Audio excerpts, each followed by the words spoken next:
Hello বন্ধুরা, back to my channel. আজকে তোমাদের মটন কষা করে দেখাবো। একদম জল ছাড়া মটন কষা এত সুন্দরভাবে সহজ পদ্ধতিতে করব। তোমরা পুরো ভিডিওটা দেখো, তাহলে তোমরাও ঘরে এইভাবেই তৈরি করে নিতে পারবে।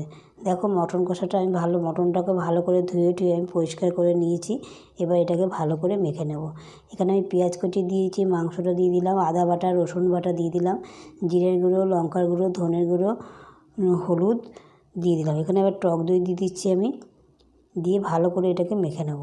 যত সুন্দর করে মাংসটা মেখে নেবে ততই কিন্তু মাংসটা ভালো হবে। 4টে তেজপাতা দিয়ে দিলাম, পরিমাণ মতো নুন দিয়ে দিচ্ছি, দিয়ে এবার ভালো করে মাংসটাকে মেখে নিতে হবে।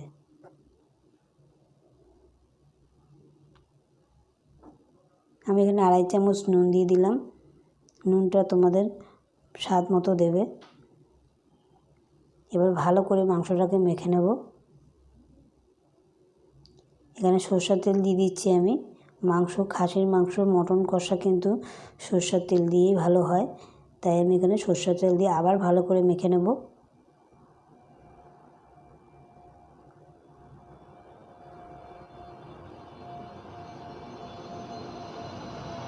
এটা একটু সময় ধরে ভালো করে মাখবে। মটন কষা যতটা ভালো করে মাখবে ততই কিন্তু রান্নাটাও ভালো হবে।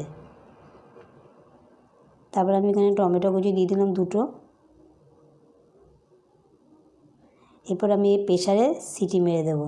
আমি এটা প্রেসারে আগে সিদ্ধ করে নেব, তারপরে কড়াইতে পরে কষাবো। তোমরা পুরো ভিডিওটা দেখো, তাহলে তোমরা বুঝতে পারবে। এখানে আমার এটা ছোট প্রেসার বলে আমি এটাকে 2বারে দেবো। তোমাদের যদি বড় 5 লিটারের প্রেসার হয় তাহলে তোমরা একবারেই দিতে পারবে। যেহেতু আমার প্রেসারটা 3 লিটারের, ওই জন্য আমি প্রেসারটা 2বারে করে নিচ্ছি। যেহেতু মাংসটা অনেকটাই বেশি, 2বারে সিদ্ধ করে নেব।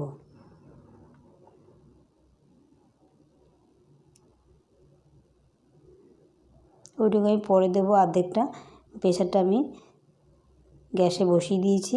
এবার আমি এটাকে সিদ্ধ করে নেব। আমি আরেকটা গ্যাসে আলুটা ভেজে নিচ্ছি। ততক্ষণে আলুটাও ভাজা হয়ে যাবে। নুন হলুদ দিয়ে আলুটাকে ভেজে নেব লাল করে। নুন দিয়ে দিলাম, সামান্য একটু হলুদের গুঁড়ো দিয়ে দিলাম, দিয়ে আলুটাকেও ভালো করে ভেজে নেব। আলুটাকে ভালো করে দেখো ভেজে নিয়েছি। এর মধ্যেই আমি প্রেসারে যে সিটি মেরে নিয়েছি মাংসটাকে কড়াইয়ের মধ্যে আমি ঢেলে দিয়েছি। দেওয়ার পরে ভালো করে এবার আমি কষিয়ে দেবো। আমি কিন্তু কড়াইতে কোনো রকম জল দেইনি। মাংসটা সিটি মারার পরে পেঁয়াজ থেকে যতটা জল বেরিয়েছে, মাংসর মধ্যে যতটুকু জল বেরিয়েছে ততটুকুই। এছাড়া আমি আলাদা কোনো রকম জল দেইনি এখানে। দেখো এবার আমি ভালো করে কষিয়ে নেব। আলুর সাথে মাংসর সাথে ভালো করে কষিয়ে নিলে আলুটাও আমার ভালোভাবে সিদ্ধ হয়ে যাবে। দেখো মাংসটা কিন্তু হয়ে গেছে। আমি এখানে গরম মশলা দিয়ে দিচ্ছি। গরম মশলা দিয়ে আবার ভালো করে একটু নাড়াচাড়া করে নেব। দেখো বন্ধুরা কত সুন্দর কালার এসছে।